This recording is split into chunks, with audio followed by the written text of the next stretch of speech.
なんで間違った。そうでしょう。あら。は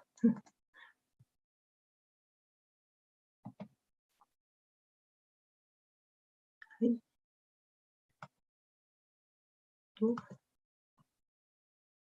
皆さん、こんにちは。本日は連続セミナー、森林火災と地球温暖化、燃える森から地球の未来を守れるかの第2回目にご参加いただき、どうもありがとうございます。本日は、オーストラリアの気候変動による火災、森林と生物多様性への影響、原因と対策というタイトルで、お話しいただきます。少しですね、今、参加者の方が入ってきているところですので、もう少しだけお待ちいただきたいと思います。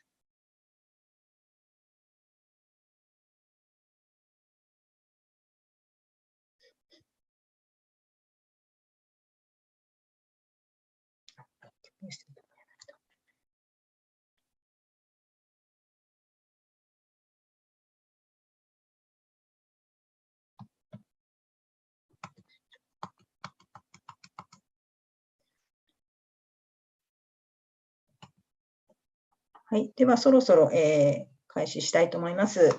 改めまして、こんにちは、本日は連続セミナー、森林火災と地球温暖化、燃える森から地球の未来を守れるかの第2回にご参加いただきありがとうございます。私は本日司会を務めます地球人間環境フォーラムの飯沼小夜子と申します。よろしくお願いします。このセミナーの主催団体は、地球人間環境フォーラム、協力団体はウータン森と生活を考える会と、プランテーションウォッチとなっております。近年、世界各地で大規模な森林火災が発生し、森林だけでなく農産物や気候、大気、そして地域の生活と生物多様性への大きな影響が懸念されています。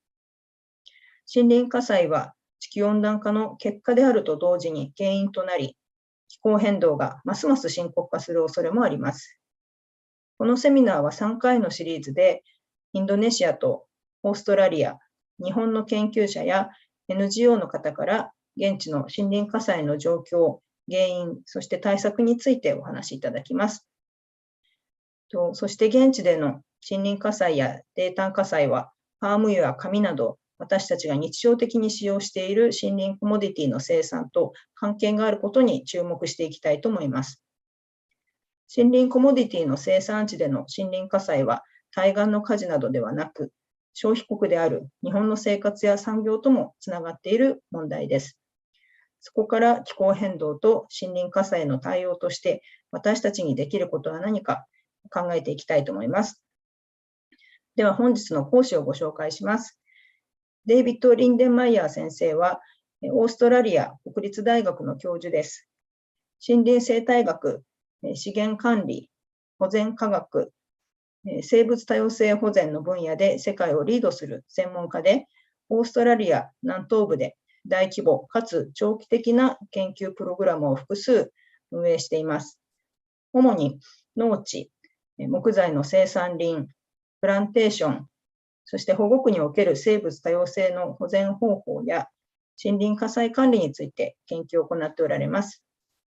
今日はリンデンマイヤー先生に1時間ほどご講演いただいた後、オーストラリアの NGO ビルドネスソサエティのアメリア・ヤングさんに、特に紙製品のサプライチェーンとオーストラリアの森林伐採の関係についてご発表いただきます。お二人の発表の後に、ご参加の皆様からのご質問にお答えいただく時間を取りたいと思います。質問については、チャット欄ではなく、下にあります Q&A の欄にご記入ください。ご講演の最中にも、どんどん書き込んでいただいて構いません。で、本日は同時通訳をしていただきますので、画面下の通訳ボタン、地球儀のマークです。そこから日本語か英語を選んでお聞きください。では、デイビッド先生、聞こえてますかね。ごめんなさい。通訳ボタンから英語を選んでいただいていると思うんですけれども、はい。では、デイビッド先生、通訳、すいません。ご講演を始めてください。よろしくお願いします。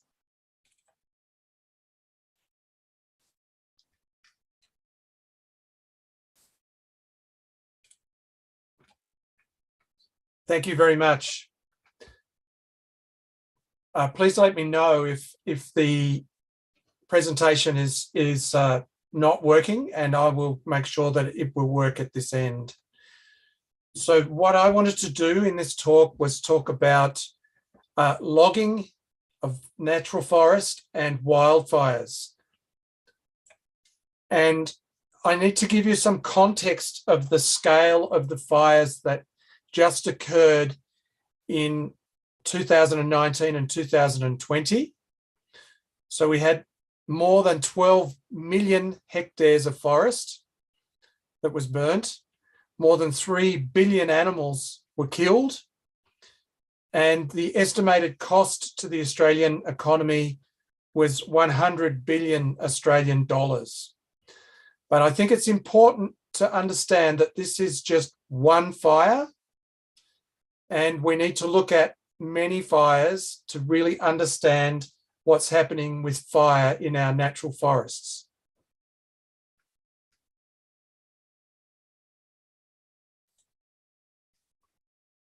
So in this talk, I wanted to discuss what happens in a forest before the fire, during the fire, after the fire, and then how before and after the fire can interact to influence how bad the fire is. And then some work on what happens when we log a burnt forest. And then finally to talk about some of the management of forests that are at risk of being burnt. So first of all, it is important to understand that there is a strong link between how the climate is changing and fire. So the two most important factors that influence fire are the long-term climate and the short-term weather. So the short-term weather means the fire conditions, how hot it is, how windy it is at the time that a fire starts. And we need to take that into account when we're analysing the other things that affect fire, such as the way a forest is managed.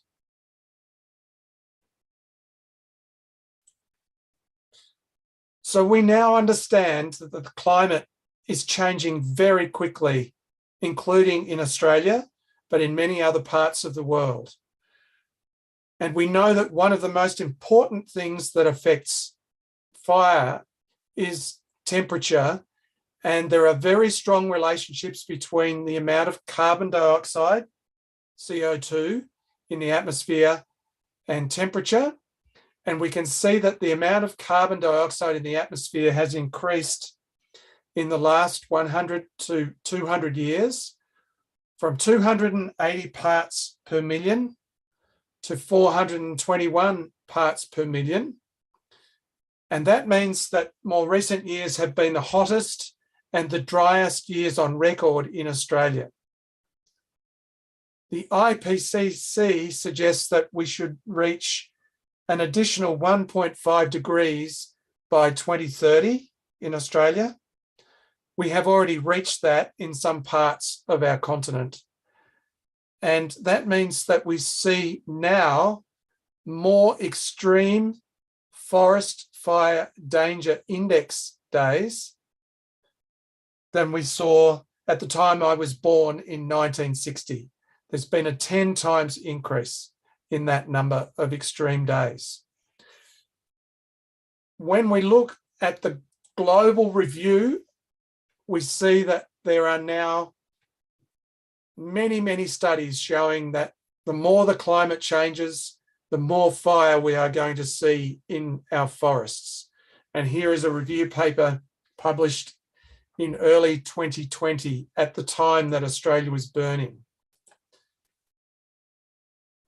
Beyond the effects of climate and weather, there are some very important things that influence how forests burn and their susceptibility to fire.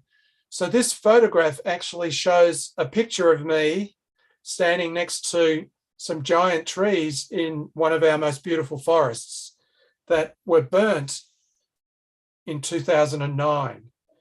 But we've learned lots of things about what happens in forests. We know that when forests are very old and they burn, the severity of the fire is lower, that animals are much more likely to survive and persist in an old forest when it burns.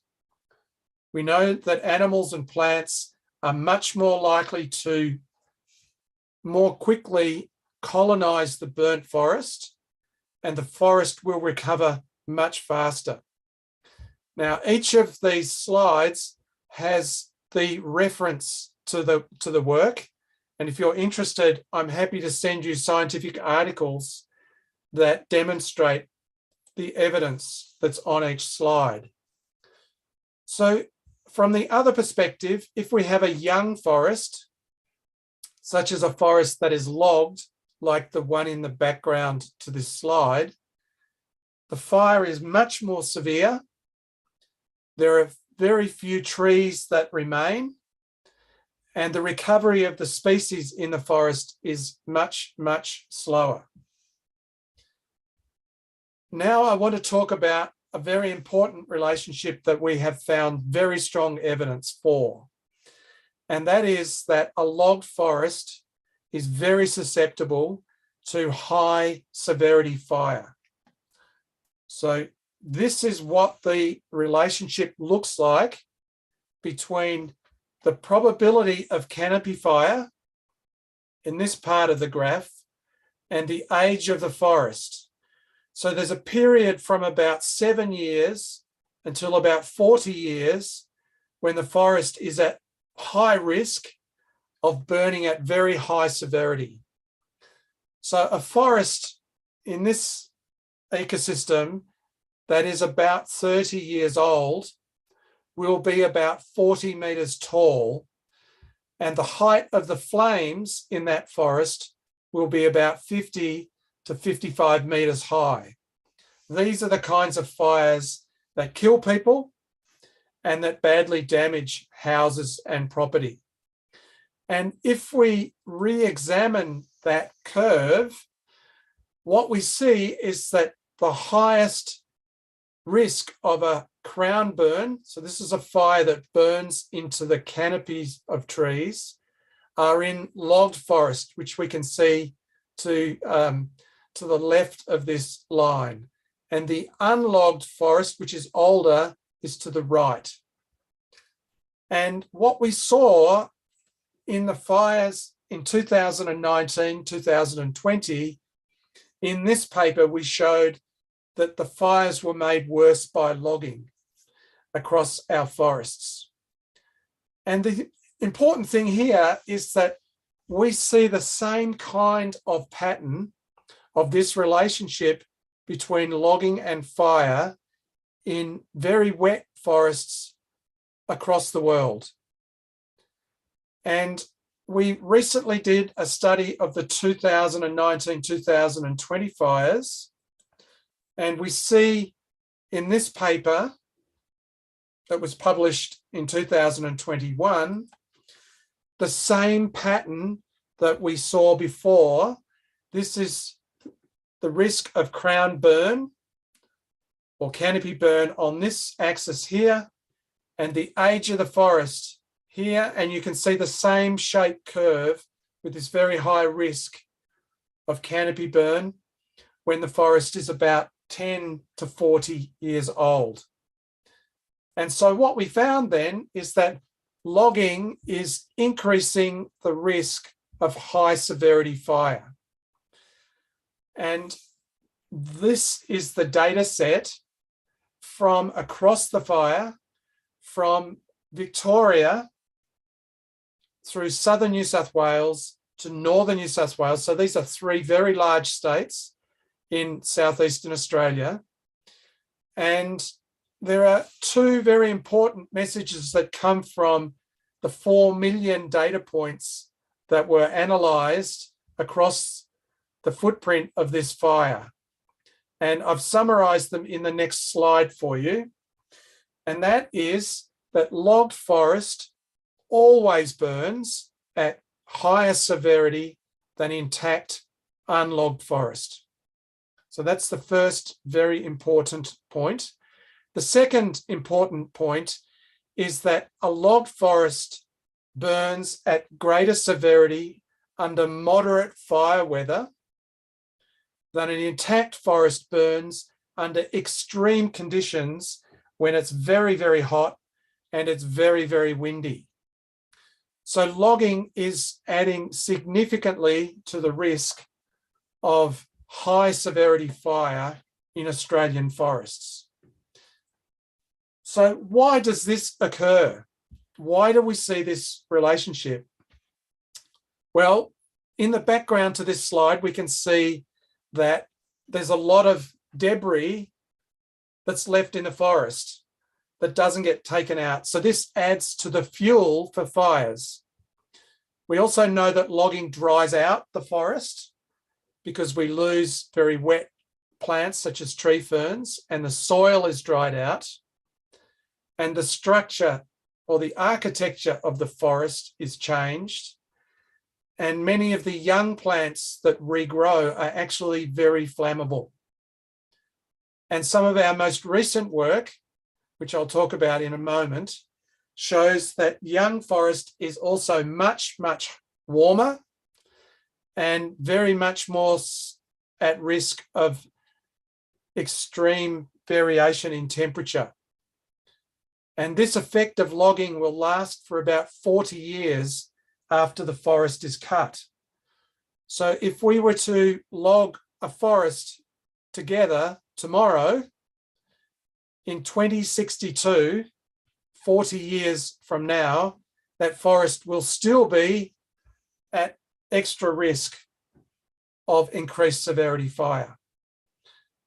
And our fire crews across the forest now know that this risk is there. So these are firefighters' maps that were provided to me by the New South Wales Rural Fire Service that fights fires, and they note that there's a safety risk. For example, here, forestry slash. So this is the debris that's left in the forest after a fire. And this paper, which was published a few weeks ago, shows this effect of the age of the forest on the microclimate. So what we are looking at here is daytime temperatures and the range in daytime temperatures, and the pink line at the top shows the forest that is youngest. In this case, it's only 12 years old. So what some people have been suggesting in the forest industry is that maybe if we thinned the forest, this would help reduce the risk of very high severity fire. So we have examined the effects of thinning in forests after the 2009 fires and the 2019-20 fires. And the answer to our question, will thinning help reduce fire severity? The answer is no. There is either no effect, which is here, but in some cases, thinning actually will make it worse. In fact, much worse.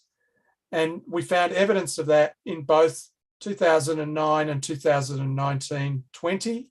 And here is a classic example of the kind of problem that we see.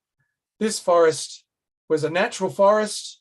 It was then thinned, like we can see in this image here. And then when the forest burnt, it burnt at very high severity and it burnt the crowns of the trees. These trees are about 35 meters tall. And it was a very, very high severity fire. So now I want to talk about what happens after we have these fires. And this is a paper that was published with another scientist in 2020. And this was an analysis of the Black Summer fires. And what we see are some very important results. The first thing is that the amount of forest that's now burning in Australia is increasing dramatically. So on this side of the graph, this is the amount of forest that's burning in thousands of hectares, and this is the year. And we see that there's been 3 mega fires since 2000. Now, a mega fire in Australia is a fire that burns more than 1 million hectares. So here's 1 million hectares here. 3 mega fires have occurred since 2003. So that's 3 mega fires in 17 years. There was only 1 mega fire in the 1900s and 1 in the 1800s. But we're also seeing that the number of fires in the landscape is increasing. So not only is the amount of forest burning increasing, but the number of fires in the landscape is also increasing. And we are seeing fires that are now coming back to the landscape. Sometimes within just 6 years, a forest is reburning. And sometimes 4 fires in 25 years, as we can see from this map. And as a result of all of this fire, the state of Victoria has lost nearly 80% of its old growth forest in the last 25 years.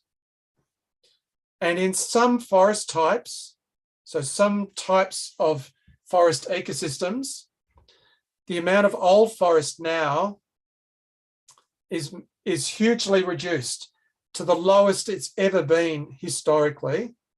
So the mountain ash forest, which Amelia is going to talk more about soon, now has just over 1%, or 1/30th to 1/60th of what it was 150 years ago. The alpine ash forest has only 0.47 of 1%, which is now old growth. And many of these patches of old growth are very small. So there's 147 patches of old growth mountain ash forest. So these are really small, very fragmented patches of old forest. So to sum up what we are seeing in these forests, we're seeing a big increase in the amount of forest that is burnt. We're seeing a big increase in the number of times the forest is burnt.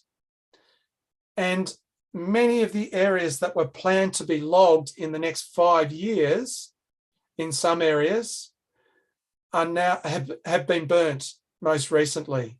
So fire is beating forestry for access to the trees, and fire is the dominant force now in these forests. And because of this, some of these forest ecosystems are now at extreme risk of collapsing. There's simply too much fire before their systems can recover, and then they get burnt again. And we see this in our wet forests of Victoria, that these forests are going to collapse because of fire and logging if we don't intervene to better protect them. Okay, now let's also look at what's happening in the landscape after fire. We know that there are patches of forest that are left over that are not burnt. And this paper looked at the extent of fire in the landscape after the 2019-2020 fires. And what we see is that the fires were very extensive, more than 12 million hectares, but only 10% of the area within the total boundary of the fire was unburnt. And almost all of the unburnt areas were actually very small patches. And what we know is that those small unburnt patches actually need to be protected from extra disturbance, especially logging. Now let's look at some other work. There is very strong conflict now between where the forest is planned to be logged and the value of those forests for biodiversity. And the text here shows from a court case that the company that does the logging in Victoria already knows that most of its logging areas contain very, very important habitat for threatened biodiversity. And they have admitted that in the courts. And we have done an analysis of this to show that almost all of the areas that are proposed for logging in Victoria actually have very high conservation value for Victoria's threatened forest biodiversity. I also wanted to talk about another thing that happens after fire. And that is that in Australia and in North America, often what happens is that a burnt forest is then logged. And this is called salvage logging. And what we know from understanding what happens, this is a salvage logged area that was burnt and then it was cut, is that it has a lot of effects that are very negative on the ecosystem. Salvage logging removes almost all the big trees, and it takes about 200 years for the habitat to recover. Resprouting plants like tree ferns are largely lost. The soil is damaged for nearly 80 years. The amount of water that's produced from the forest, which is very important for human consumption, is significantly reduced. And there are very big impacts on birds, plants, invertebrates, and other groups. We also know that salvage logging increases the risk of high severity fire. And here are two examples. The bird on the left is called a flame robin, and it actually does very well in forests that are salvage logged. But the bird on the right, the crimson rosella, does very badly. So the number of species in salvage logged forest is greatly reduced. What is also greatly reduced are important soil nutrients in the forest and the forest soils. For example, at the bottom here, we see the amount of organic carbon in the soil is significantly reduced relative to places that have had very limited disturbance. So there's a big loss of soil nutrients, including carbon. What we also know is that many of our forests actually recover naturally, as you can see in this photograph. And so it's absolutely silly to be salvage logging these areas that would recover naturally. Okay, now what I wanted to talk about is how the forest before the fire influences the fire in some very concerning ways. And in some of our forests, we know that the normal disturbance regime should be fire about once every 75 to 150 years. But what we're seeing is many more fires, and we're seeing mega fires over very large areas of more than 1 million hectares. And what we're seeing is that this kind of landscape is now very common. So these white areas are the boundaries of cut blocks where the forest has been logged and then regrown. And we have one in the foreground here. So what is happening is that we are seeing very many areas of young forest, which is very flammable. And these areas make the whole landscape very flammable. So what happens by logging the forest is the forest becomes very young. It's at high risk of reburning, and it keeps burning and reburning so that it can never, ever become old forest. And we call this a landscape trap. And this is what it looks like. And I'm not going to go through the detail of this diagram, but what we are seeing is that the landscape trap in our wet forests has been sprung. and it's been sprung by widespread logging that has made the forest much more flammable. Okay, now I wanted to talk about what happens with biodiversity after the fire. And what we see is some very variable and interesting patterns. Some animals do survive very severe fire. And this animal, the mountain brushtail possum, is a good example of a species that persists after fire. Some species actually colonize burnt forests very quickly. And this animal, the flame robin, is a good example. Other species decline for a prolonged period after the fire. This animal is leadbeater's possum, and it's the faunal emblem, the icon species for the state of Victoria. And it has declined dramatically after the fires in 2009. This animal, the greater glider, which is like a small gliding koala. It only eats eucalypt leaves, and it's now become an endangered species. It's declined by over 2/3 in the last 25 years. Leadbeater's possum has declined by half in the same time. So why are those species declining? So what we can see here in the left column is how these animals are changing with time. So here's the decline in the greater glider, but leadbeater's possum is also declining. In this column, this is the number of hollow trees. This is where animals nest during the day. And as we increase the number of hollow trees, we increase the likelihood that animals are going to be in the forest. In this column, this shows what happens as we increase the amount of harvesting, the number of places where leadbeater's possum persists declines.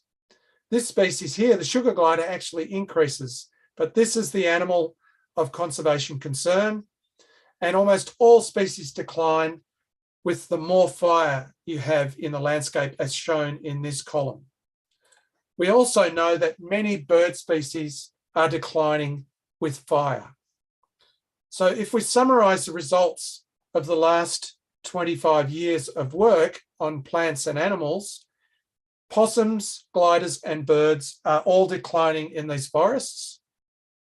Logging is an important driver of this decline, and so is fire.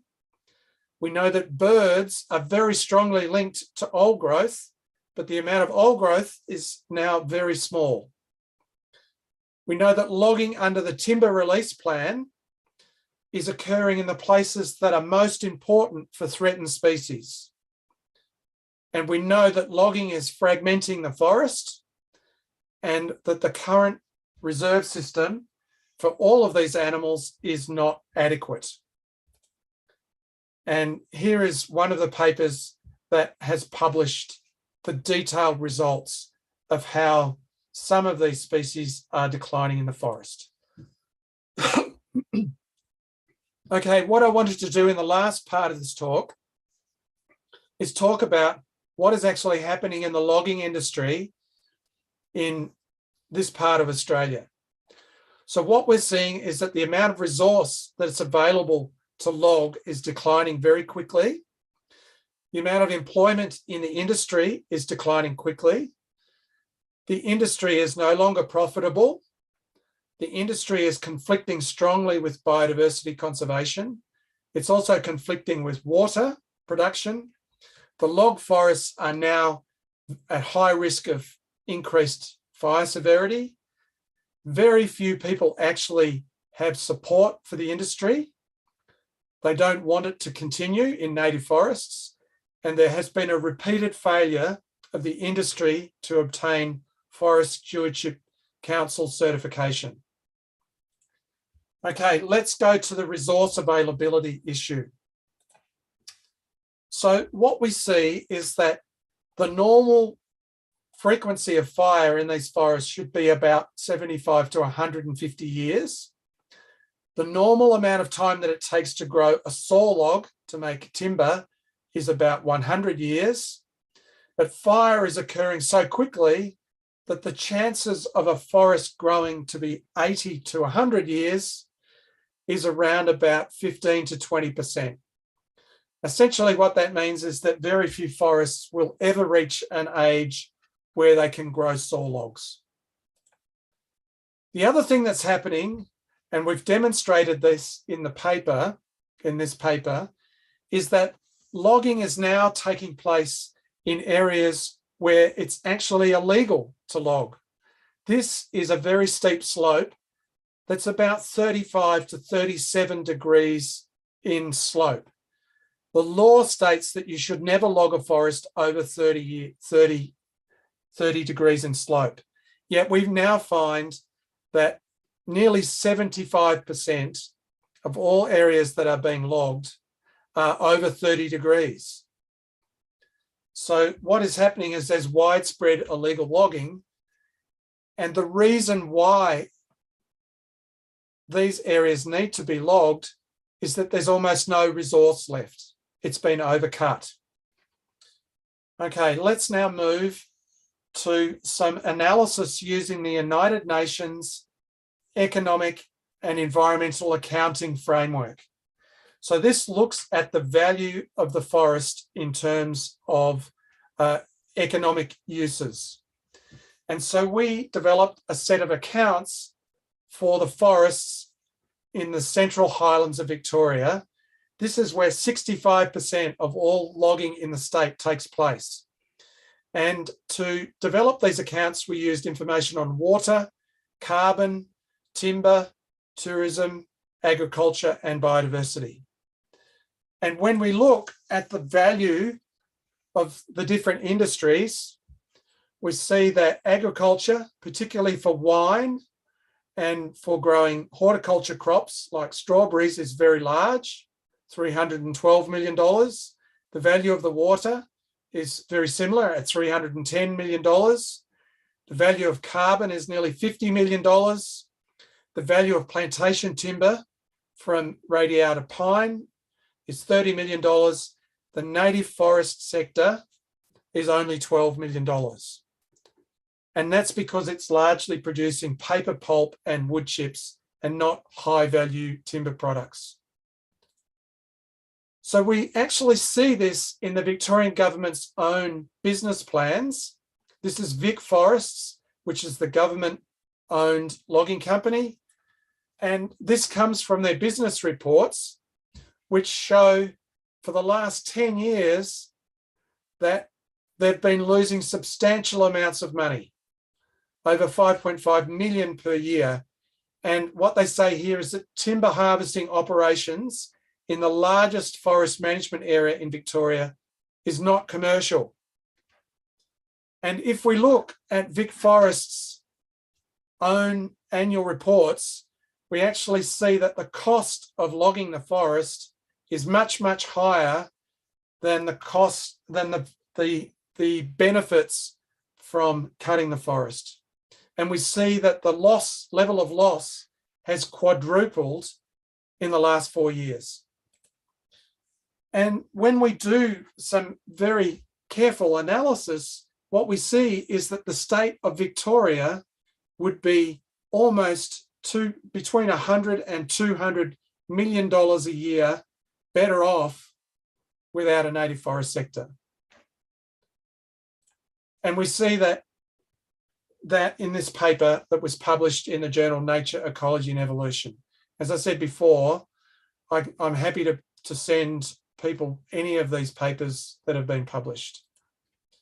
So the thing that's important to understand is that this is not the end of the timber industry.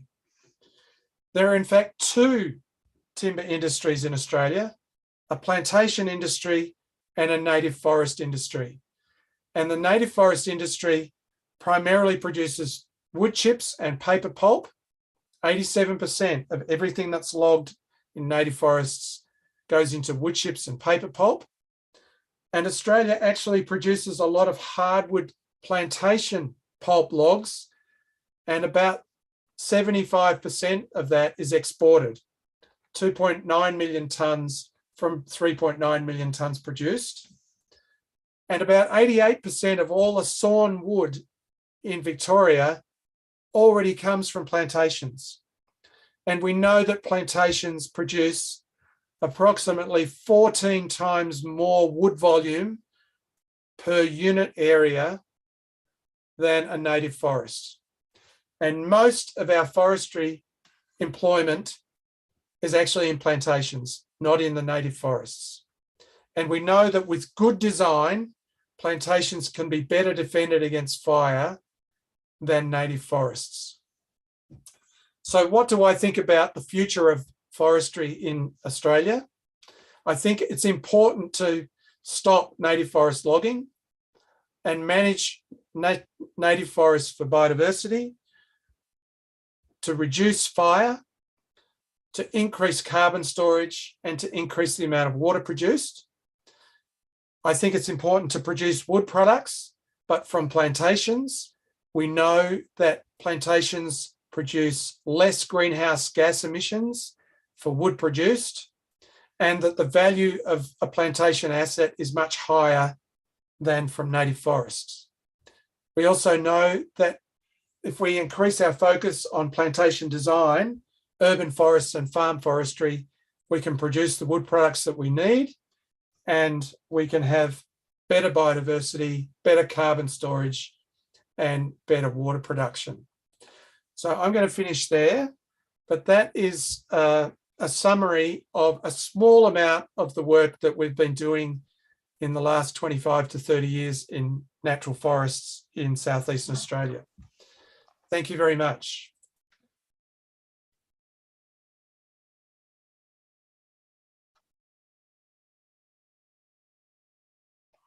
はい、デイビッド先生、大変急いで大量のスライドを用いてですね、ご発表いただきまして、どうもありがとうございました。ですね、ちょっとかなり駆け足でやっていただきましたので、皆さん若干もしかして聞いている方分かりづらい部分があったかもしれません。Q&A の方にお寄せいただければ、後ほど、先生にもう一度説明していただきたいと思います。はい、では、ここから続きまして、ウェルダネスソサエティのアメリアさんに、コメント発表いただきたいと思います。じゃあアメリアさん、スライドの共有お願いできますか。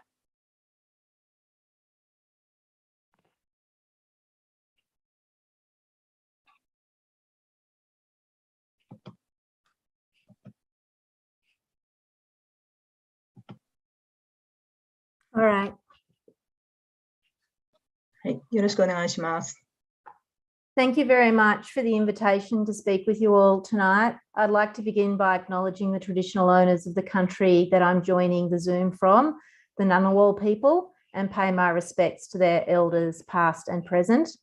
Thank you very much, Professor Lindemeyer, for that wonderful overview of the science. And indeed, it was just a slice of much of the work that you've done over many decades now.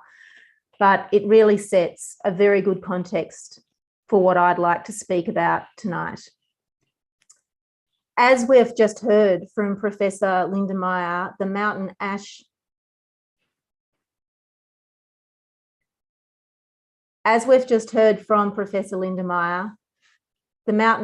forests in Victoria, in southern Australia, are very, very special. They are globally significant because they're not found anywhere else on Earth. And in fact, they are so special and so threatened that they are listed as critically endangered as an entire ecosystem by the International Union for the Conservation of Nature. They contain many high conservation values, HCVs. As we've heard from the professor, these forests are very important as habitat for threatened animals. They also supply clean and safe drinking water for the population of a large city such as Melbourne. And they contain a very rich complexity of species. We've heard how badly affected these forests are by bushfires. And one of the main reasons is that they are overlogged. They have been so overlogged for so many decades, and we have lost so much forest that has been changed into younger, less diverse forest.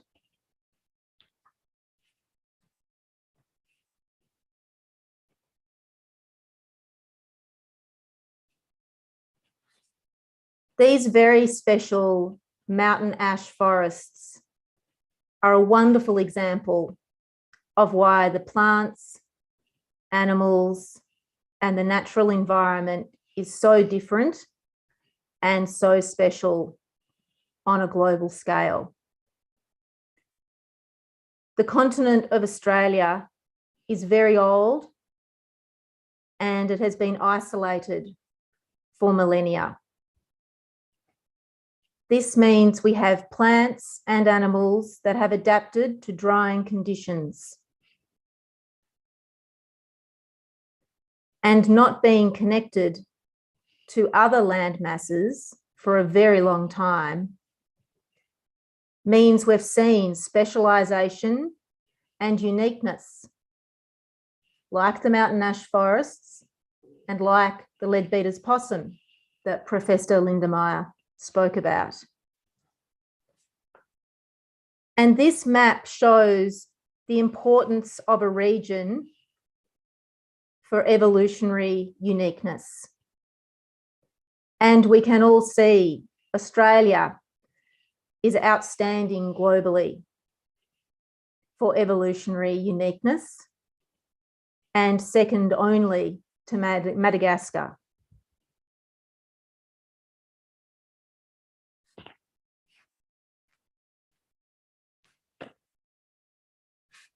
The logging we're focusing on this evening is driven by demand for pulp, for paper and packaging products. And the volumes of forest that are turned into these low value products are huge, with 9 out of every 10 logs pulled out of the mountain ash forests being pulped for paper and packaging and not used for building houses or furniture. And there is one main company driving this logging and using the wood in this way. And that is a company called Opal, and it is owned by Japanese paper company Nippon. And the volumes that this entity, Opal, have used for almost 100 years now, actually, the volumes are astonishing. It's hundreds of thousands of cubic meters every year for almost 100 years now.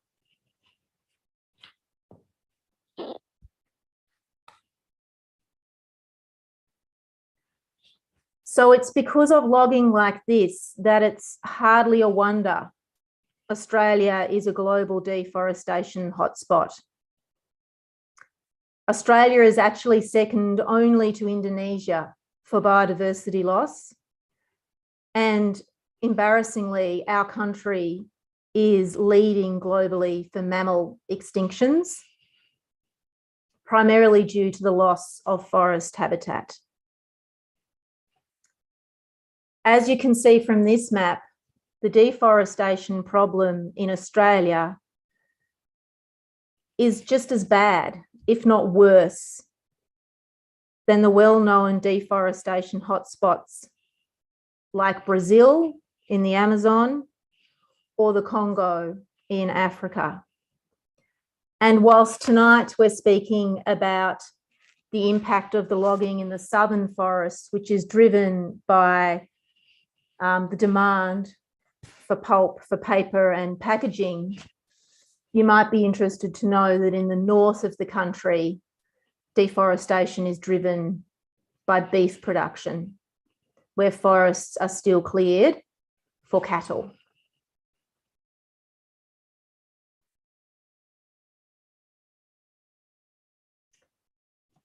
So because Australian biodiversity is of such extraordinary global significance, as the map I showed earlier shows, it means that the impacts from destructive activities like logging or deforestation are very large, and the impacts themselves are also globally significant.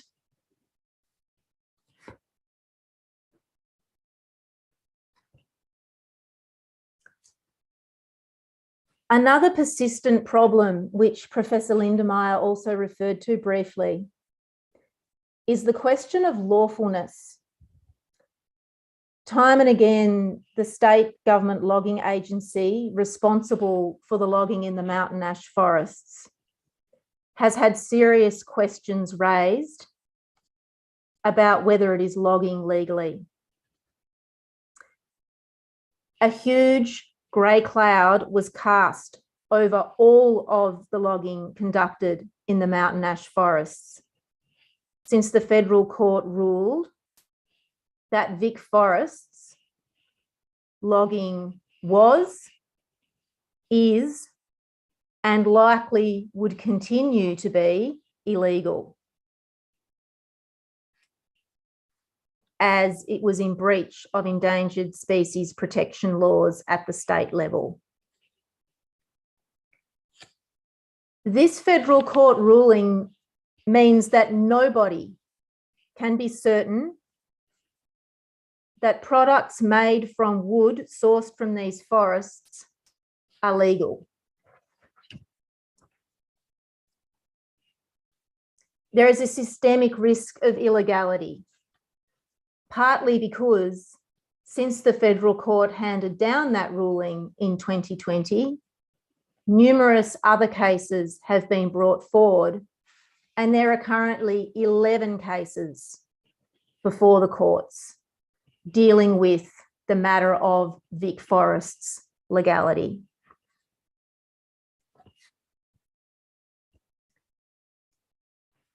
And for businesses engaged in the supply chain where mountain ash forests are implicated, at the time the federal court handed down its ruling, we said that it laid bare the staggering unsustainability of industrial native forest logging and the catastrophic failures of governments in stopping their own logging corporations from sending our wildlife into the abyss of extinction.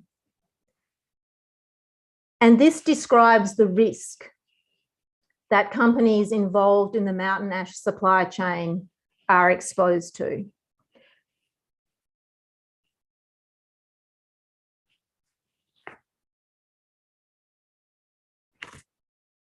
One of the reasons that there is such a high rate and a high risk of species extinction to logging is that Australia's National Environment Law, the EPBC Act, which stands for the Environment Protection and Biodiversity Conservation Act, does not even apply to logging of the kind that we're discussing here this evening. Some people assume that Australia has strong laws that are well applied, and when it comes to logging, both those things couldn't be further from the truth.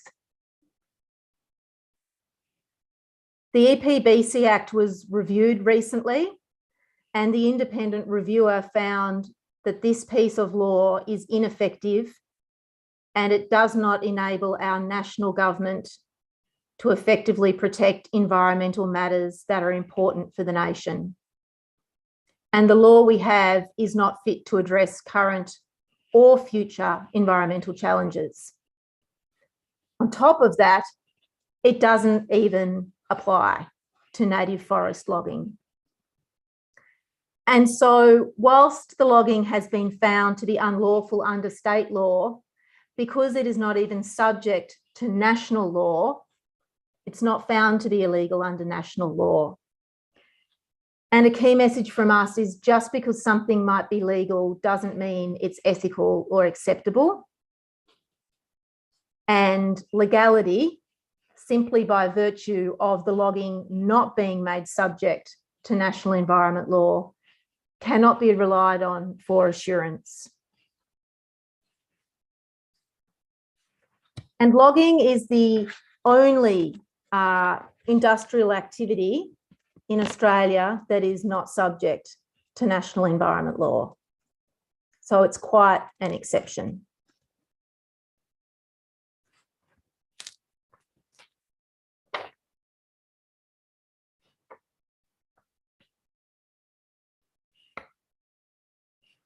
We're often asked the question, why can't the laws be relied on? And the situation is that across state, provincial laws and federal national laws, there's a consistent failure to enforce the laws, even where they might apply to logging.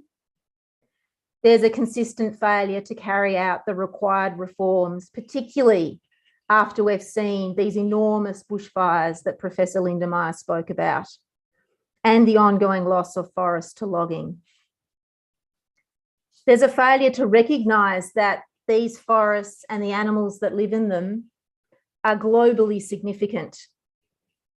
Australia's forests are very special, yet they're still being pulped for throwaway packaging products. There's also a failure to ensure the independent oversight and regulation of this logging, and a lack of accountability.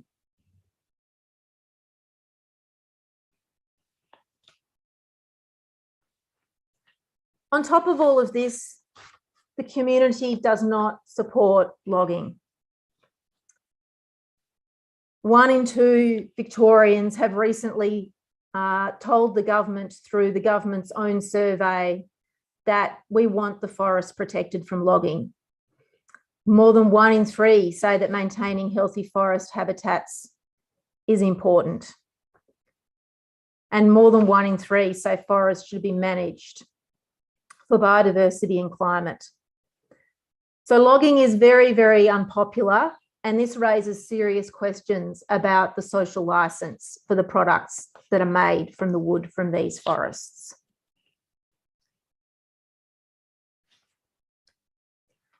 Another very important aspect I wish to very briefly mention is that there's a range of views held by traditional owners, the Aboriginal people or the First Nations who actually own these forests. You may know that unlike New Zealand, Australia has no treaty with the first inhabitants of this country. So there's no treaty, and also the traditional owners have not given their consent for this logging on their country. And there are repeated and numerous expressions of opposition from traditional owners about the destruction of the forests on their country. This is another very particular aspect of the lack of social licence for the logging. As Professor Lindemeyer shared, after decades of overlogging and mismanagement, the cold, hard truth is not only our wildlife heading towards extinction and the forest ecosystems collapsing, the wood is running out. The Victorian state government has a policy commitment to end native forest logging and support the industry to shift to plantations by 2030. This must be brought forward because these forests cannot tolerate another 8 years of logging. So the transition must be accelerated, and the Wilderness Society believes there's a key role for business to play in accelerating that transition.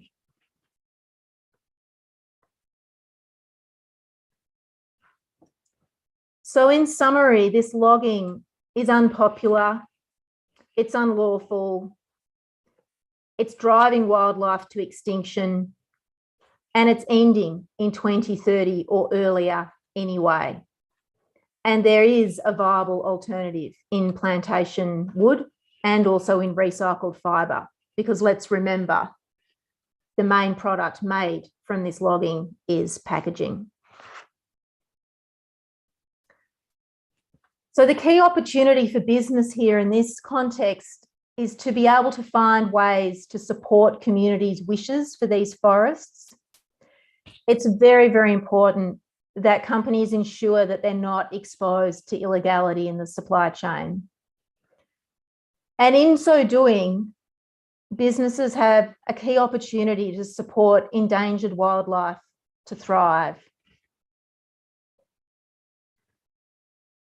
helping usher in the inevitable change, the inevitable shift out of native forest logging and into using the plantation resource.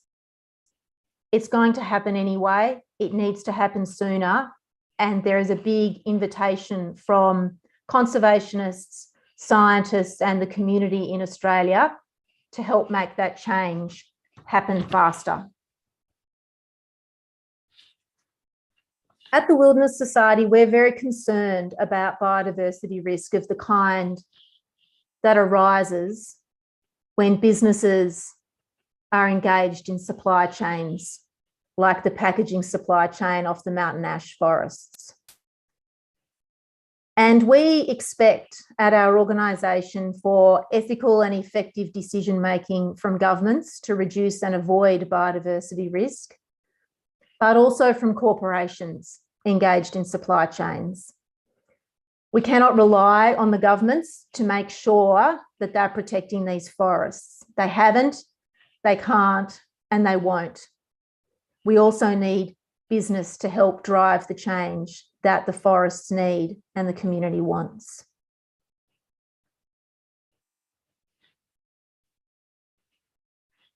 And there are a number of frameworks to support doing this and to support companies to do due diligence and find out what kinds of risks might be present in your supply chains.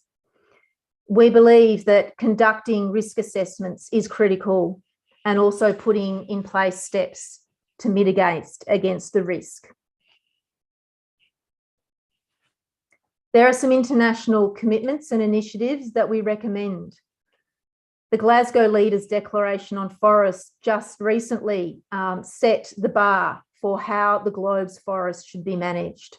Australia is a signatory to that, yet continues the logging of the mountain ash forests. Things like the accountability framework are extremely useful for finding ways through managing the risk and putting in place mitigation measures. David very briefly mentioned FSC, Forest Stewardship Council, and this is critical because currently the products sourced from the mountain ash forests carry only the responsible wood certification. And clearly that certification cannot be relied on for a guarantee of sustainability because of all of the impacts that we've spoken about this evening and also because of the risk of illegality. The only certification standard that's appropriate for these forests is Forest Stewardship Council Full Forest Management Certification. Other standards, such as controlled wood or chain of custody, are unacceptable for these forests in Australia. So to finish up, this is an invitation to develop policy and assess exposure to deforestation risk for particular forest commodities. An invitation to commit to forest protection in Australia and have a transparent policy that is also implemented with commitments for clear and time-bound action plans and ongoing verification to ensure that the supply chains for the wood, paper and packaging products that you may be involved in are truly deforestation free. We need to move very actively and very quickly towards sector-wide reform here for these forests, in part because of the impact of the bushfires that Professor Linda Meyer spoke about, and ahead of more of these bushfires, which will come. And to conclude, there is a strong commitment that will help achieve this, and that is committing to the elimination of deforestation, forest degradation, and conversion of primary forests, remnant forests, and areas of high conservation value from our supply chains and products.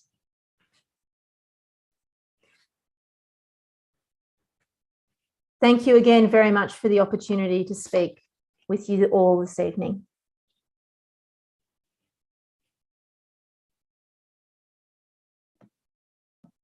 はい、アメリアさんどうもありがとうございました。アメリアさんとデイビッド先生のスライドにつきましては、後ほどご提供いただける部分についてはですね、皆様に共有したいと思いますし、本日の録画についてもおそらく期間限定になるかと思いますけれども、皆様に後ほどまた、ご覧いただけるようにしたいと思います。ここまで1時間少しお二人の発表を聞いていただいたわけですけれども、なかなかやはり日本との関係とかですね、そういったものがどうなっているのかというのが非常に気になったところではあります。実は私は15年ほど前にですね、タスマニアに行ったことがありまして、その当時はタスマニアですごくユーカリのオールドグロースと言われるものが伐採されて、チップとして、製紙原料ですね、として日本に輸入されていたんですけれども、大きな反対運動がアメリアさんのウィルダネス・ソサイティとかをはじめ、現地でも起きていましたし、日本側でも NGO の連携というのがありまして、そのパルプ向けの出荷というのはかなり減ったというふうに認識しています。ただ、このオーストラリアの本土の側ではまだ続いているというのは聞いていたんですけれども、これほど結構深刻な状況になっている、かつその森林火災の大きな影響ということで、よりその産業伐採との関係でですね、よりその火災に対して脆弱な弱い森林が作られていくということに非常に恐怖を覚えるというようなふうにちょっと感じました。ではですね、すでにQ&A のところにたくさん質問がありますので、少しここからご質問を読み上げていきたいと思います。じゃあちょっと同じようなものはいくつかまとめてお話しいただきたいと思います。じゃあまずですね、これはリンデンマイヤー先生にかなと思うんですけれども、毎年オーストラリアの森林面積の大体何%ぐらいが火災で失われていますか、またそれは年間の蓄積の、森林蓄積ですね、成長量の何%ぐらいに当たりますかというご質問がまずあります。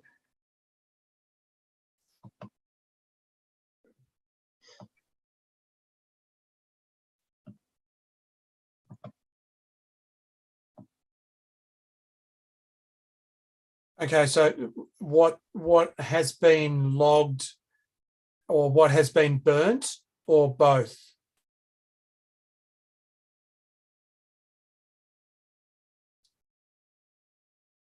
So the amount of forest that has been burnt in the last fire season is about 25% of the wetter and drier forest types. The amount of forest that has been logged depends on the ecosystem type. So in the mountain ash forest, 50% has been clear felled in the last, or clear cut in the last 40 years. すみません。ごめんなさい。海抜ですか？クリアカット。今、ごめんなさい。今、翻訳の方で。海抜です。ごめんなさい。はい。And yeah, so about 50% has been clear cut in the last 40 years. And of the remaining forest, only 1.16% has not been burnt in the last 80 years. or logged. So the amount of forest that is not logged and not burnt in the mountain ash is only 1.16% of the entire ecosystem. In the case of alpine ash forest, it's only 0.47 of 1% that has not been burnt or logged in the last 80 years.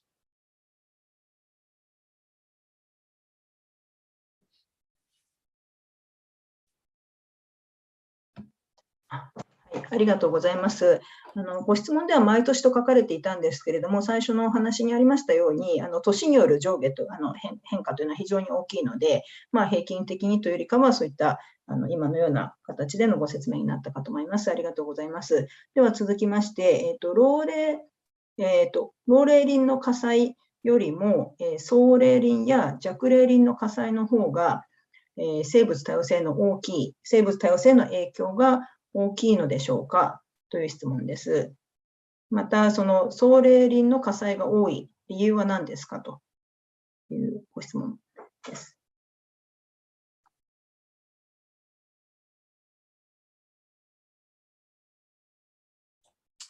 Okay, so the old trees are very important for biodiversity for several reasons.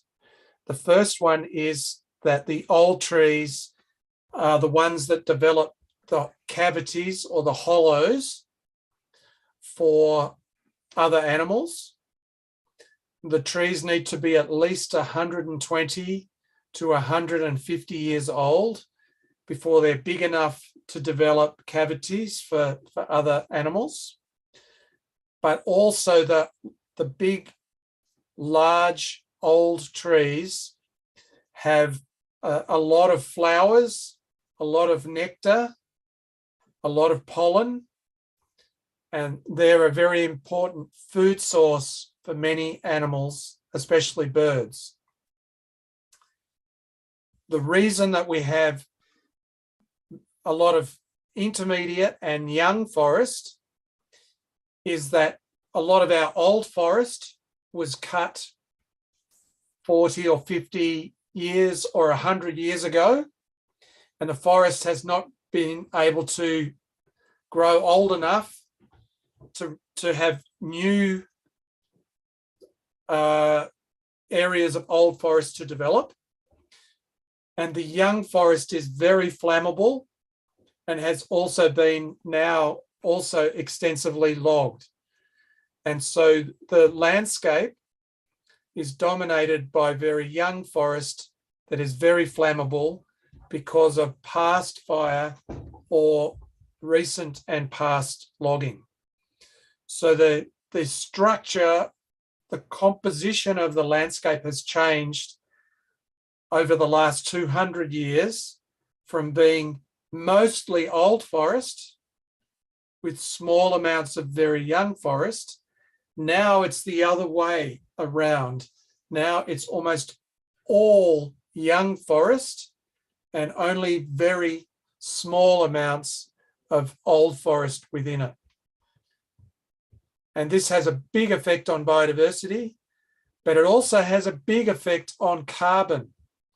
So we know that the amount of carbon that's being stored in the forest at the moment is about 1/4 of what it could be. And that's very important for climate change and carbon storage.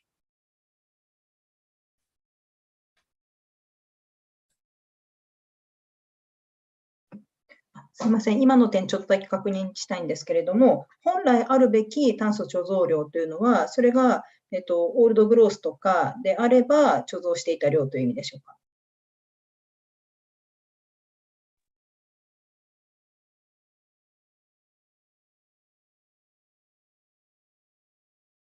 That's correct.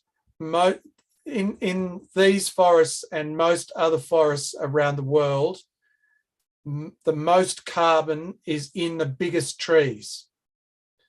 And so at the moment, these forests are dominated by young trees that store much less carbon than the old trees.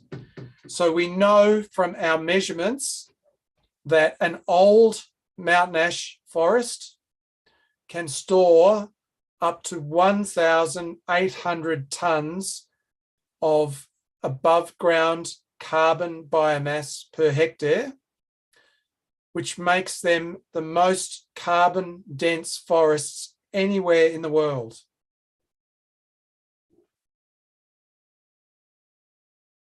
Even more than the redwoods in California.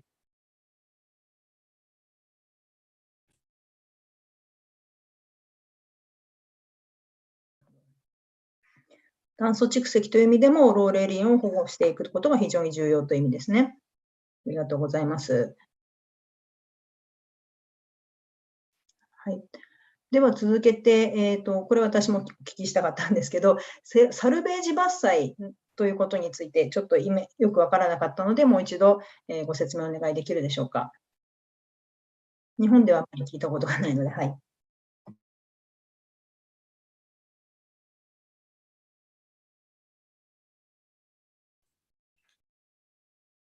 Yes, thank you.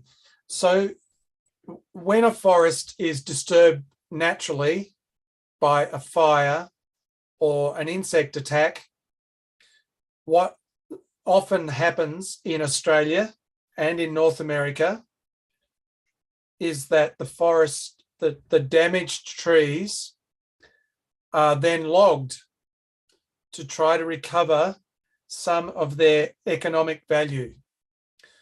So this involves two disturbances in quick succession. First, a natural disturbance, such as a fire or insect attack, and then very quickly after, often within weeks to months, the forest is then logged to recover some of the wood. So what that means is that the forest suffers two forms of disturbance quite quickly. A natural disturbance and then a human disturbance. And many, many species of animals and plants are not adapted to be able to survive two very major disturbances that occur very quickly together. And that is the reason why salvage logging causes such big negative effects on biodiversity. I'm looking for a book that we wrote in my I have it in my office, where we wrote a textbook on the impacts of salvage logging in forests around the world.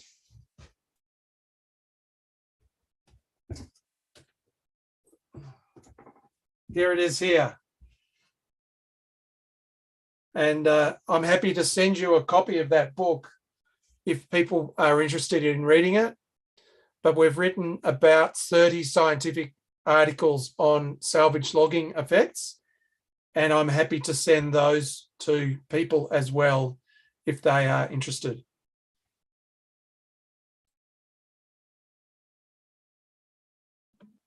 はい、ありがとうございます。日本語ではサルベージ伐採はおそらく衛生伐採っていうふうに、衛生っていうのは保健衛生の衛生ですねっていうふうに訳すことがあります。あまり日本で行われることは比較的、あれですね、マツクイムシなんかでやったりしますけれども、それほど大規模には行われないかなと思います。はい。では、続きまして、こちらですね、ちょっともしかしたらIt's something that's done a lot in Canada after the mountain pine beetle issue, and also in Western North America. And then sanitary logging is also done in the New England states, northeastern USA. That's to do with an introduced beetle.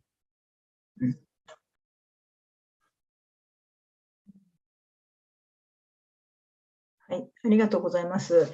ちょっと次のご質問はですね、スライドのグラフの、意味をちょっと聞かれているので、もしよろしければ、ちょっともう一度共有していただければと思うんですけど、ちょっとページが、ごめんなさい。ページがわからないのですけれども、質問は、It's okay, I can share the screen. Thank you. Please. 種の減少グラフの横軸、種の減少グラフ、山火事による種の減少グラフがおそらく複数示されていたものだと思うんですけれども、62ですかね。Yep, it is 62. Yes, yes. それの、横軸の意味は何ですかと、Yeah. 年度以外の横軸の意味を教えてくださいということです。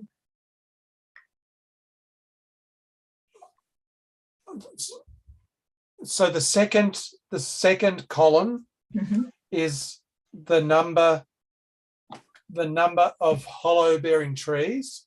So this is the number of big trees, the number of big trees that have cavities or hollows that are available for nesting or denning by animals that need big trees. So the more of the big trees, the more likely we are to have animals like leadbeater's possum, mountain brushtail possum, greater glider, or sugar glider in an area. So when we measure the forest, we measure not only the number of animals of the different species, but we also measure the habitat. And one of the measures of habitat is the number of these big trees which animals need to use to nest in them. And so as we increase the number of nesting sites, we increase the likelihood we are of finding those different species. So that's the second column. The third column relates to how much logging is taking place in the landscape. And so as you increase the amount of logged forest in the landscape, you reduce the number of all the species except one, which is the sugar glider. And the sugar glider is an animal that likes disturbed landscapes. And that species actually increases. All the other species decline. The fourth column is how animals respond to the amount of fire in the landscape. So as we increase the amount of fire in the landscape, we reduce the number of all of the species in the landscape. Leadbeater's possum, mountain brushtail possum, greater glider, and the sugar glider. So we can see there's an effect of fire, but there's also an effect of logging in the landscape. And so they're the most important things to look at in that graph. So it's how animals are changing in population over time, and then what things are influencing where they occur in the landscape. And that's the abundance of the nesting sites, the amount of harvest in the landscape, and the amount of fire in the landscape.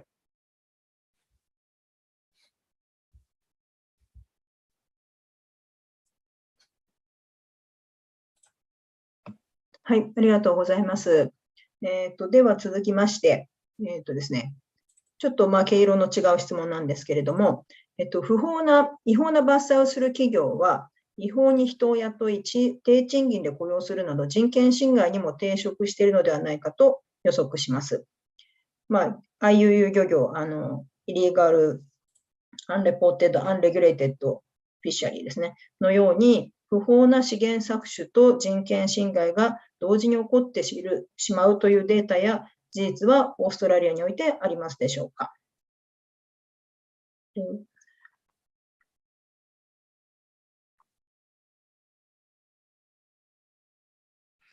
Unlike the global fishing industry, and also unlike a lot of the logging elsewhere on the globe, the human rights violations that we experience here when it comes to logging really relate to the violation of the rights of traditional owners. I had one slide where I spoke about the absence of any consent being either sought or obtained from the traditional owners of these forests. The factory where 90% of this wood is processed, which is the factory owned by Opal, which, as I mentioned, is wholly Japanese owned, is a very, very heavily unionised workplace. And so the conditions for workers at that paper and packaging factory are excellent. They're very, very good. When it comes to the conditions for the people logging in the forests and also the people driving the trucks, the carters and haulers, there are very few complaints and very few concerns, particularly as the industry has become more mechanised.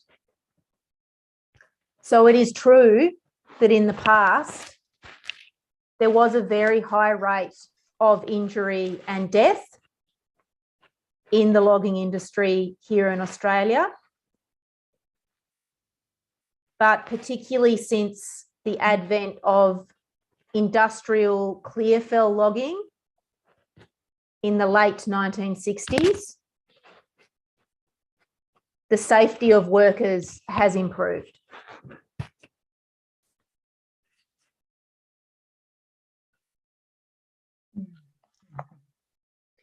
はい、ありがとうございます。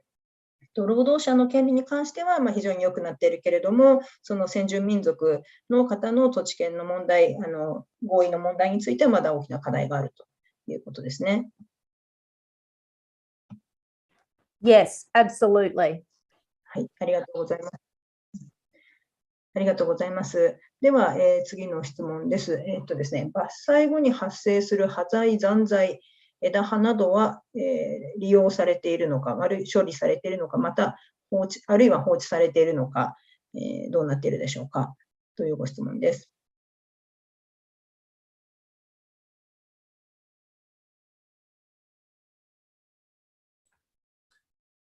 Okay, so when a forest is logged, about 40% of the biomass of the forest is taken out of the forest to make forest products, mostly paper and wood chips. The remaining 60% of the forest biomass stays as debris on the forest floor.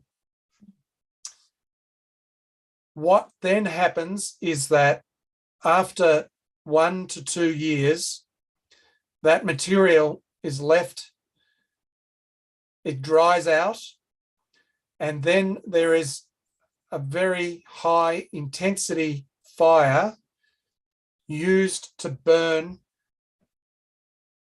the debris. About half of the debris is converted to smoke, industrial smoke pollution. The other half of the debris stays in the forest. It's burnt, but it stays and it undergoes accelerated decomposition. So the amount of debris that can be burnt can be up to 450 tonnes of biomass per hectare in these forests. And we know that that debris can add to the fuel load in the forest as the forest is regenerating after logging. And it's one of the reasons why the logged and regrown forest is so flammable for about 40 years after logging.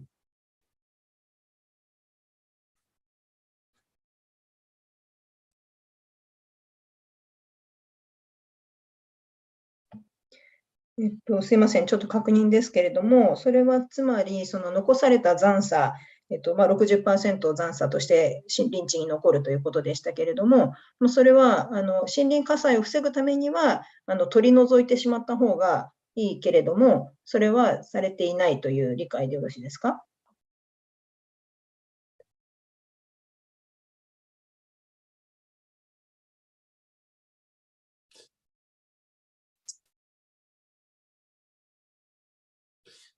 ？The best thing for these forests for the next fire is to not log them at all, because we understand that the older the forest gets, the wetter the forest gets, the more rainforest that starts to come up in the understory layer of the forest, the less severe the fire is in the forest.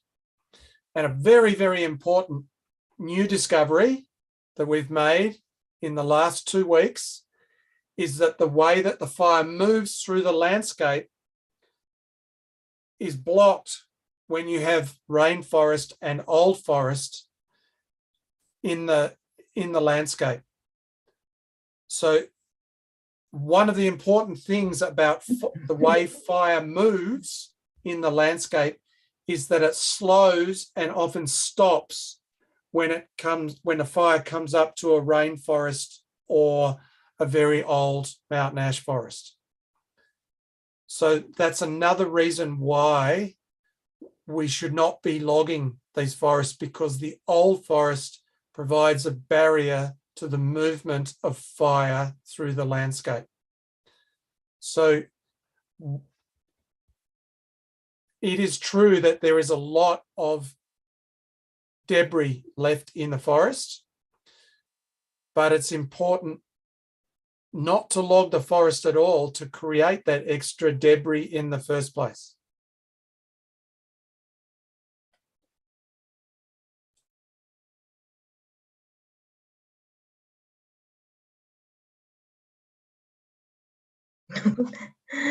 すいません、ちょっと今一つごめんなさい。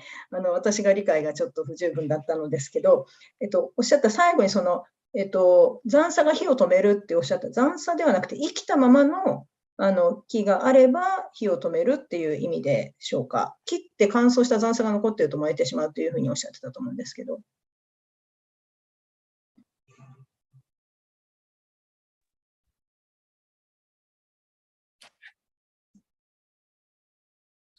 Okay, sorry, that was my poor explanation. Let me try again. When a forest is logged, it produces an enormous amount of debris, bark, tree heads, the lateral branches, all the things that the foresters don't want. And that becomes a fire hazard. If we don't log the forest and we don't create the debris, we allow the forest to become very old. That very old forest actually can block the movement of fire through the landscape.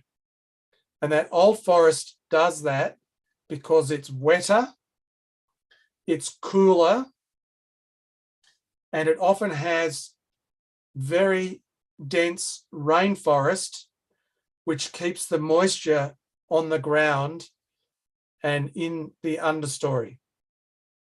So the very cool, wet, old forests can prevent the movement of fire through the landscape to burn lots of other areas. So that's one of the reasons why it's important not to log these forests, because of the way that it prevents fire moving through the landscape. When we log the forest becomes much hotter, much drier, and there's a lot of extra fuel for fires created by the debris that's left after the logging operation.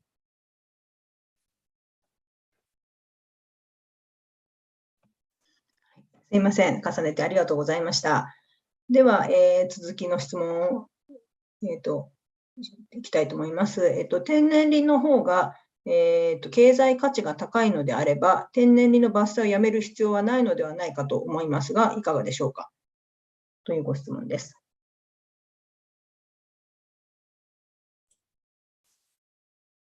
So the problem in these forests is that the primary old growth forest was extensively logged until 1990. And now, because of that widespread former logging and recent fire, there is almost no primary old growth forest left. And all the logging takes place in mature forest, which is about 80 years old, whereas old growth forest is 150 to 250 years old. So the value in primary forest, the value in old growth forest is not in the timber. The value is in the forest for the amount of carbon that is stored and the amount of water that is produced. Old forests produce a lot more water than young forests. And the value is also in the biodiversity, and the value is in the tourism. So the accounting work shows that the carbon value of the forest in a carbon market is about 4 times the value of the wood chips and the paper pulp. The water value is 25.5 times more than the value of the wood chips and paper pulp. The real value in forest products in Victoria and southeastern Australia is actually in plantation timber and plantation pulp. That's where the most jobs are. It's where the wood volume is the greatest, and it's where the most sawn timber comes from to make houses, to make furniture, but also to make paper. May I provide a response to that question briefly too? The main reason that these forests aren't being managed for all the things Professor Linda Meyer just spoke about is twofold. One, the exemption from national environment law through the regional forest agreements that I spoke about means that it is easier to log the forests than manage it for all of those other values. But more importantly, too, it's the wood supply agreements to this one company, Opal. So this company has had decades-long wood supply agreements with the state government that are enshrined in legislation. There's a special act of parliament that means the state government is obliged to supply hundreds of thousands of tonnes of wood to this one company every year for decades. And that prevents the forests being managed for these other values and is the reason that they continue to be logged.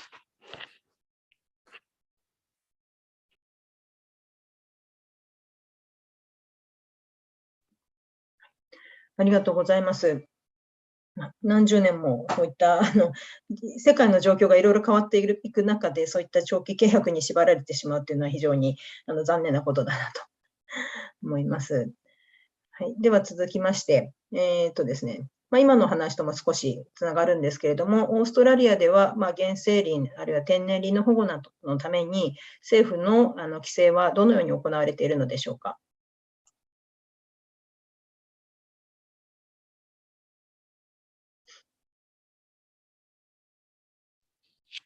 Very little because of the regional forest agreements, the RFAs, which are dodgy logging deals. They are bilateral agreements between state governments and federal governments. And when they were signed around 20 years ago, some forest was set aside for conservation and a lot of forest was set aside for logging. Then we have the situation at a state level where, because of that legislated wood supply agreement that I just spoke about, state governments do not have the appetite or the courage to bring in strong forest protection laws and to make sure they're properly enforced. Because the overriding and predominant concern of the state government is to meet the obligations to supply the wood to this company, Opal. So what's really required is for this company, Opal, to release the state government from these obligations, as that will then mean the pressure is taken off the forests, but also that state governments will have the courage and the appetite to protect forests. If I could add one other thing here, and that is that Opal is a paper manufacturing company, and at the moment, some of its feedstock to make paper comes from native forests, but it doesn't need native forest timber to make paper. It can make paper from plantation eucalypt pulp logs. And we know that plantation eucalypt pulp logs actually make better paper and more paper than native forest logs do. We also know that it's possible to transport eucalypt pulp logs 250 kilometres across Victoria to feed the pulp mill the feedstock that it needs, rather than moving some of that timber to Japan. And that would be a huge saving of greenhouse gas emissions. It would provide the mill, the Opal mill, with the material it needs to make high quality paper. And the paper that it would make would be much more sustainable, of similar quality, and it could be given FSC certification for having sourced its feedstock from plantations and not native forests. So there is a solution to this problem, which is quite straightforward and quite economically tractable.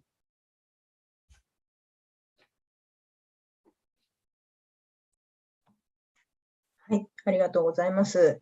では、あと15分で、あと13個ほど質問がありますので、頑張って進めたいと思います。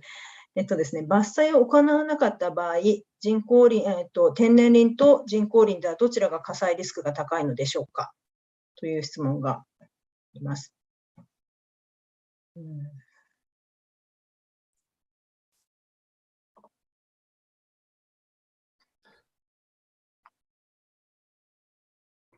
Okay, so if logging is not done, as a native forest matures and grows older, it becomes less flammable as it ages. And by the time the forest is 80 to 100 years, it has a much reduced flammability. Our plantations have a normal cutting cycle of about 25 to 28 years. And what typically happens is that the forest is entered when it's about 12 years old and it is thinned, about 18 years old to 20 years old when it's thinned a second time, and then it is cut down around about 25 to 28 years, and then the crop of trees starts again. Now, when a plantation is at that age, it is very flammable. There's no doubt about that. So there needs to be ways to design your plantation in the landscape to reduce the risk of fire spreading across the landscape. And so we have been working with plantation owners in southeastern Australia to think about their design to have plantation areas separated by open spaces to increase the chances of being able to contain the fire rather than see it spread across the landscape. So there are important ways to reduce the risk to plantations in fire-prone environments like southeastern Australia.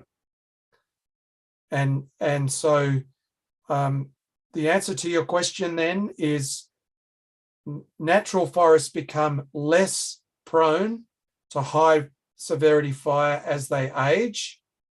Plantations are always at risk, but if we design them and we design the landscape in the right ways, we can reduce that fire risk.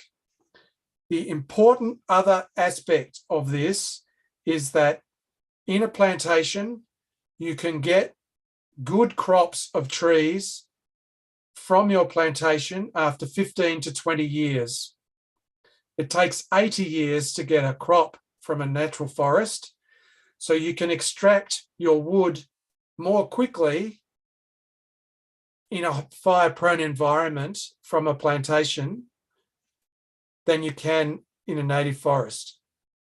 And that's why your resource security is higher in a plantation than it is in a natural forest. So if you're an industry investor, invest in plantations because you're more likely to get your wood in the time before the next fire comes than from a native forest.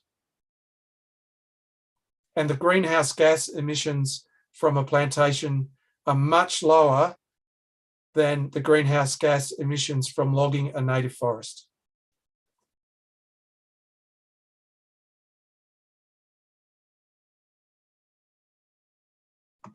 はい、ありがとうございます。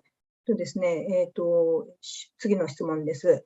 州や市町村レベル、自治体レベルでの森林計画、森林の保全育成計画のようなものは、あまりないのでしょうかという質問です。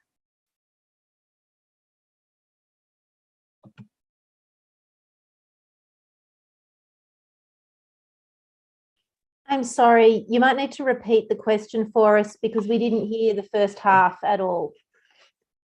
州とか自治体の、が森林計画、森林保全計画を作っているかどうですかという質問です。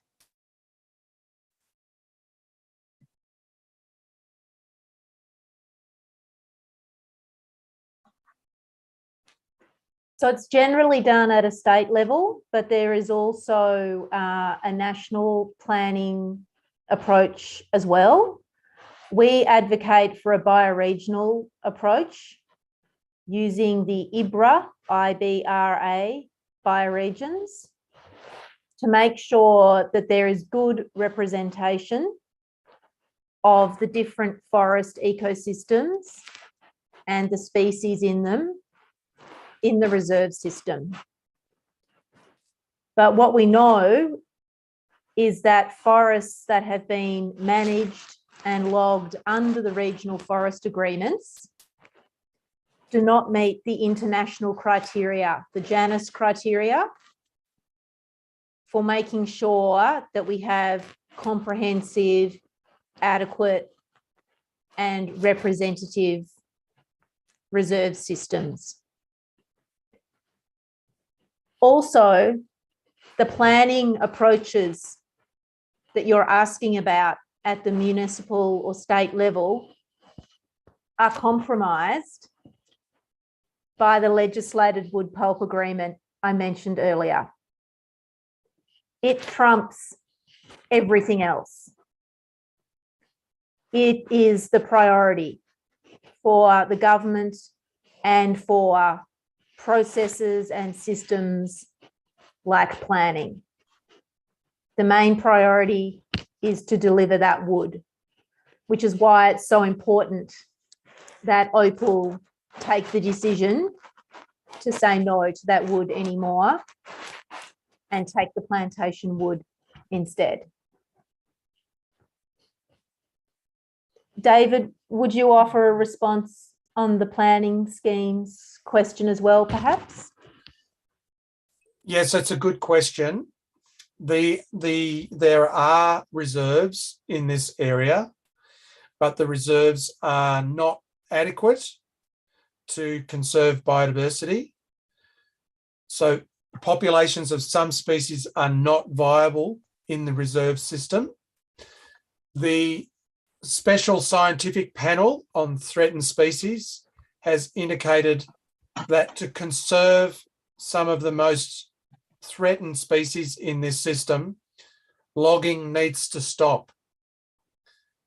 And our analysis has shown that the areas that are proposed for logging in the next 5 years are also the areas of highest conservation value for the 70 threatened forest-dependent species in Victoria's forests.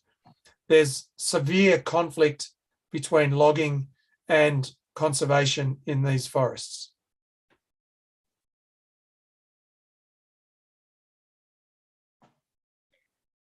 はい、ありがとうございます。次はですね、ちょっと日本でよく言われる議論を受けたような質問なんですけれども、老齢林、オールドグロース、古い森は炭素の蓄積能力があまりないのではないか。生物多様性の貢献は高いけれども、炭素蓄積の能力は、弱齢林よりも低いのではないかと思うんですけれども、いかがでしょうかというご質問です。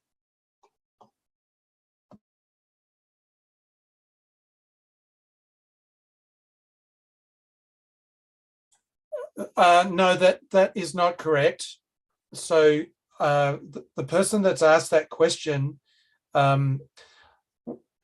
we understand there are two parts to what's happening in forest carbon. One is the speed at which carbon is fixed. That's called sequestration. And the other issue is how much carbon is stored. And we know that the most carbon is stored in the oldest forests. We also know that even as forests age, they still sequester large amounts of carbon. So when you look at the carbon accounts, you need to understand that there are three things that happen. When you log a forest, there's a large amount of emissions that takes place. So that's accelerated emissions. The other thing that happens is that the forest is no longer growing because it's been cut down. And so that means that our carbon account is in deficit. Now, we have just done the carbon accounts for Tasmania, and Tasmania stopped exporting wood chips overseas to Japan in 2012. And when we looked at the carbon accounts, because of that change, Tasmania became carbon negative, not carbon neutral, carbon negative. So that means by conserving its forests and allowing them to continue to grow and not creating emissions from logging native forests, Tasmania started to store more carbon than it was emitting across the state. So that was a huge difference in the carbon accounts. And that is one of the reasons why it's so important to conserve these kinds of wet natural forests, because of the huge amounts of carbon that they stored. So it's very important not to be confused by the rate of sequestration compared to the stock and storage of the amount of carbon. And by far the best thing to do in terms of carbon stocks is to not log native forests. One of the reasons that's so important is that so much of our native forests that are logged goes into wood products such as paper and pulp and wood chips that have a very short life cycle before they go into landfill and create extra emissions. So I'm happy to provide all the background science to the carbon cycle work that we've done, but very limited amounts of native forest wood goes to make sawn timber, which has a longer life in the carbon cycle. And that's really important in understanding why greenhouse gas emissions are so much higher from native forests and so much lower from plantations.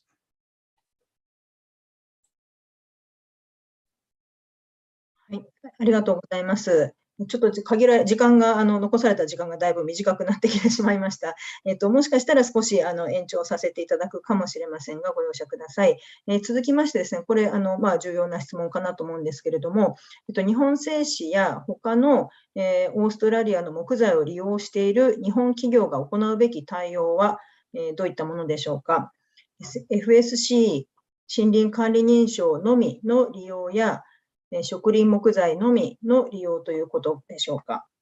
こういった日本の企業や金融機関への働きかけは何かこれまでに行われましたかというご質問です。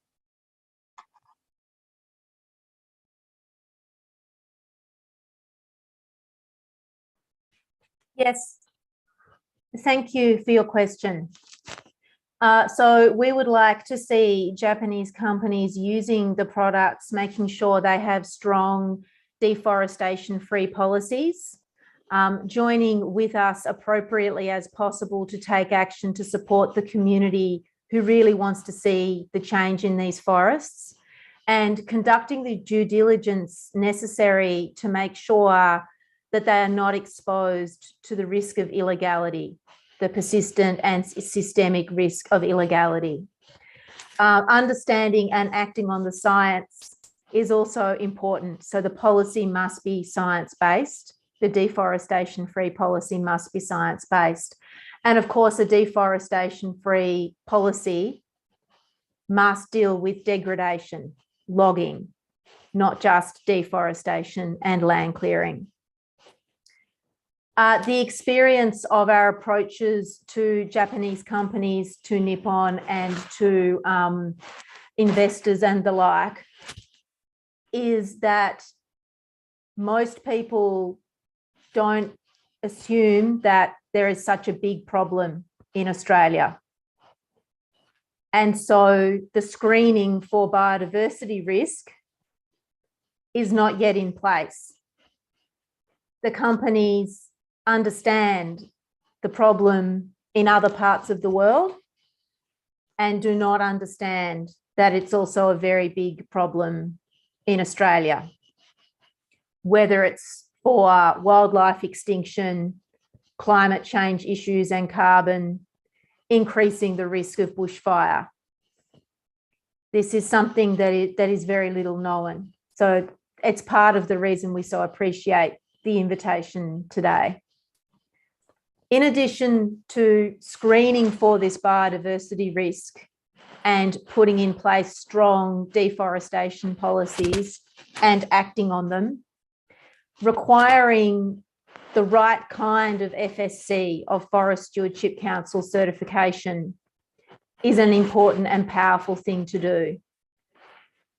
Which is why my slide that specifies full forest management FSC certification as being the only acceptable certification is very, very important.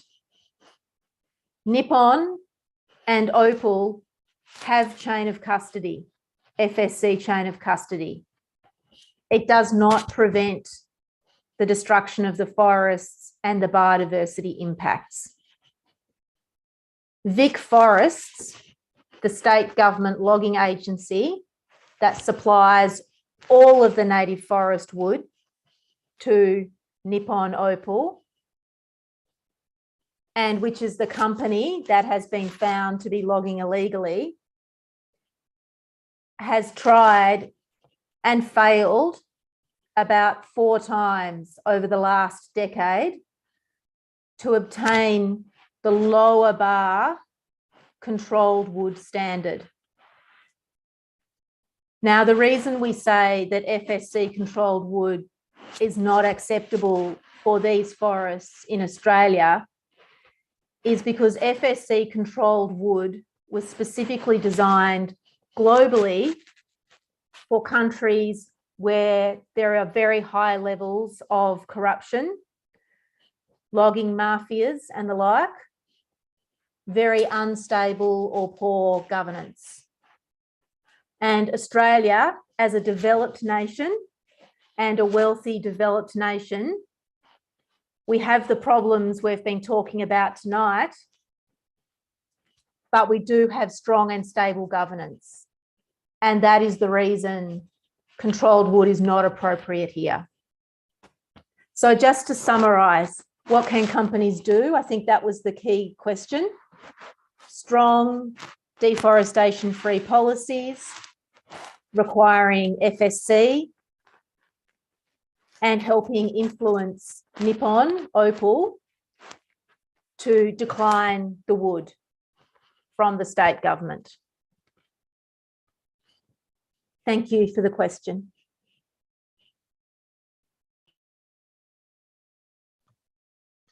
はい、ありがとうございます。あといくつかだけピックアップさせていただきたいと思います。今、世界的にプラスチック製品から紙への、転換というのが進んでいますけれども、オーストラリアでの森林伐採がその動きによって加速するようなことはあるでしょうか。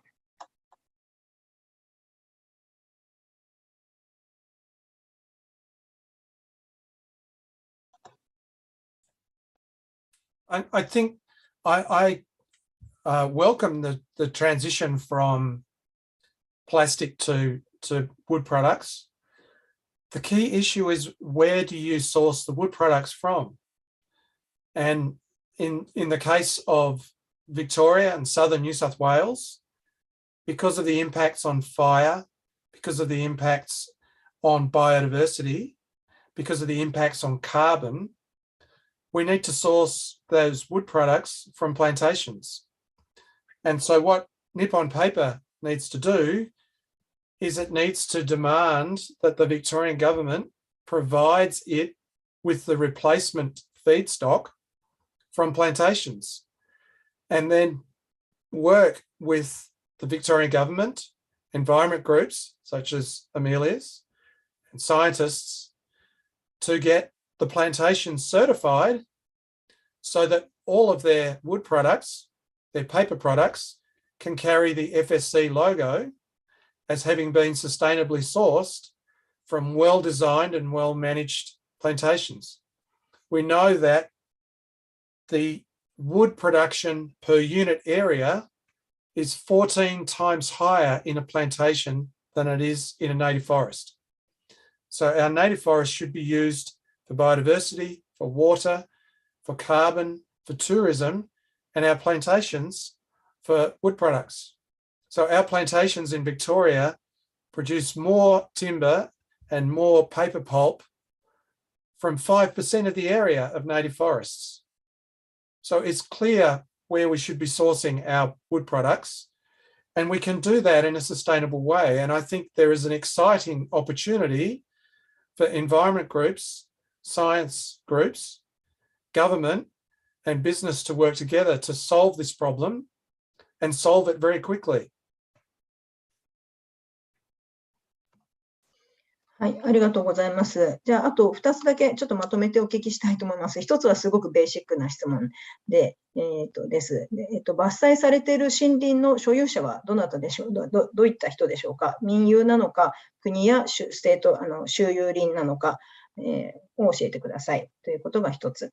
2つ目はですね、これは、The owner of the native forest is the state, and the taxpayers of the state. Some of the plantations are privately owned. Amelia, do you want to respond to that too?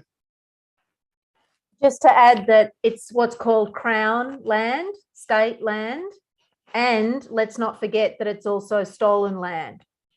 So the traditional owners are the rightful owners of these forests, but under colonisation, the state governments have taken them over and now they're managing them in this way.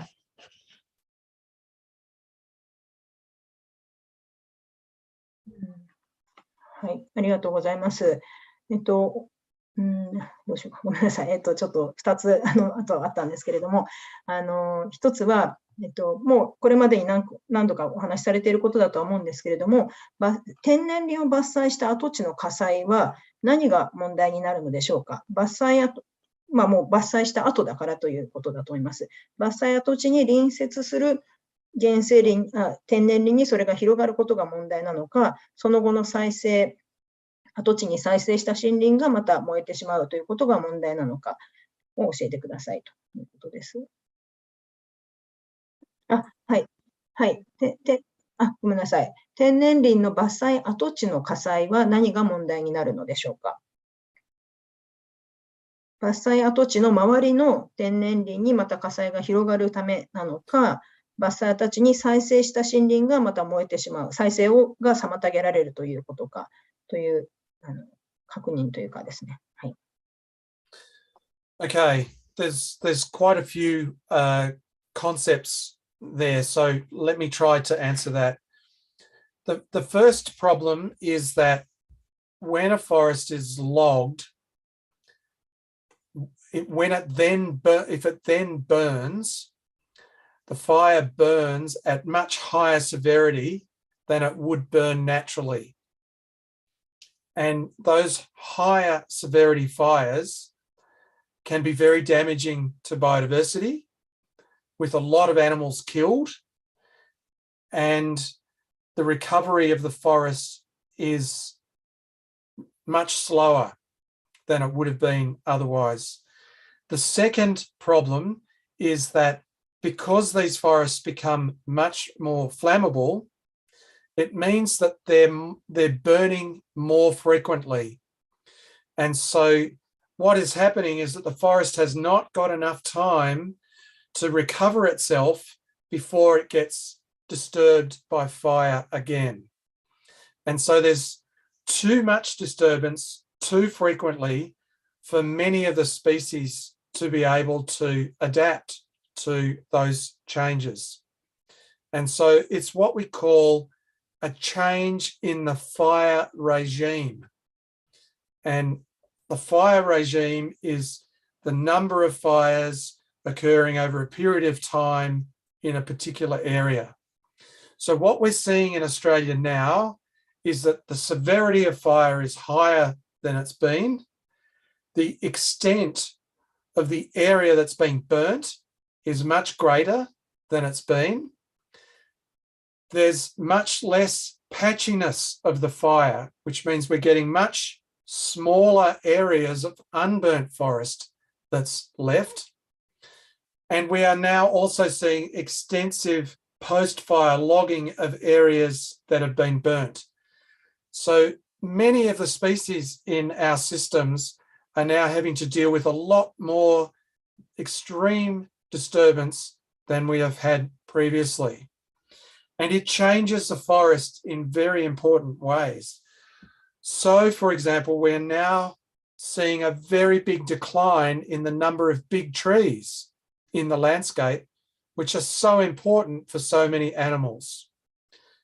Now, it's also changing the forest in some very important ways that we're only just discovering.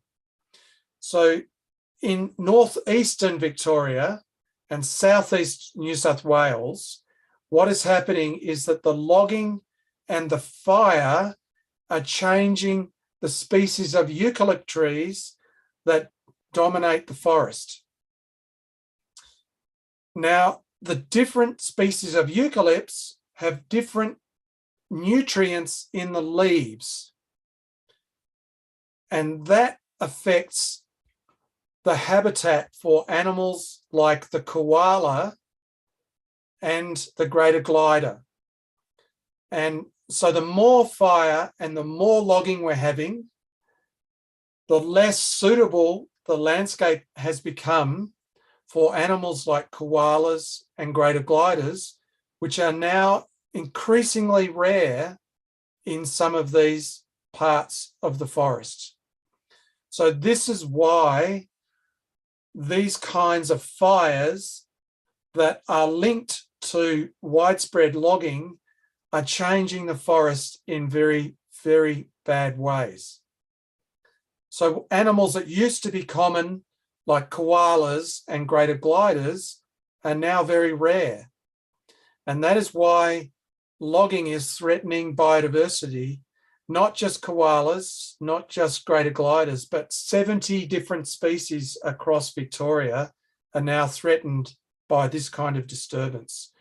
And what is also happening is that because the forest is more flammable, it's burning over much larger areas than it ever used to. And that's why we're getting mega fires of more than 1 million hectares, not once, not twice, but 3 times in the last 17 years.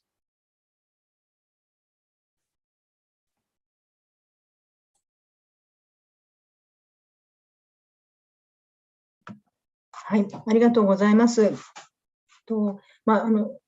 非常にその影響の大きさと、これからのなんていうんですかね、その森林とそこに生きる生き物、周辺の人々への生活への大きなものすごく影響がこれからも続くんだろうと、そして再生にかかる時間の長さ、とかですね、あとこれからまた再び火災が起きないようにするために何ができるのかといったことが非常に今日のお話、ちょっと重い部分がありましたけれども、私たちもその紙の消費国、大きな消費国としてそういったことに一緒に考え続けていければいいなと思いますし、これからもこの今日いただいた非常に重要なお話をですね、またいろんな方に広めていければなと思っています。先生方、デイビッド先生、アメリアさん、今日は本当にどうもありがとうございました。質問がですね、もうちょっとだけ残ってたんですけれども、すいませんが、ちょっとお時間がだいぶ過ぎてしまいましたので、今日はこちらで終了にしたいと思います。ですね、ごめんなさい。はい。で、次回ですね、これは3回シリーズで、3回目の、来週の木曜日に、3回目日本の研究者の方による、最後のご発表が、ありますので、よろしければぜひご参加ください。はい。で、今日終了しましたら、アンケートが、示されると思いますので、できましたらぜひアンケートの方にもお答えいただければと思います。はい。で、いただいた資料とはまた後ほど先生方と相談の上、皆さんと共有できるように、そして録画も、共有できるようにしたいと思いますので、よろしくお願いします。はい。じゃあ、アメリアさんとデイビッドさんに皆さん、もしよろしければ、拍手で、見えないかもしれませんけど、ギャラリー表示にしていただけるとですね、この、拍手は見えるかなと思いますので、はい、どうもありがとうございました。大変本当に刺激的なお話で、ありがとうございました。そして、通訳をしていただきましたトムさんと、アンモさんも長い時間にわたりご協力いただきまして、本当にどうもありがとうございました。では、これにて本日のセミナーを終了とさせていただきたいと思います。長時間にわたりお付き合いいただきまして、どうもありがとうございました。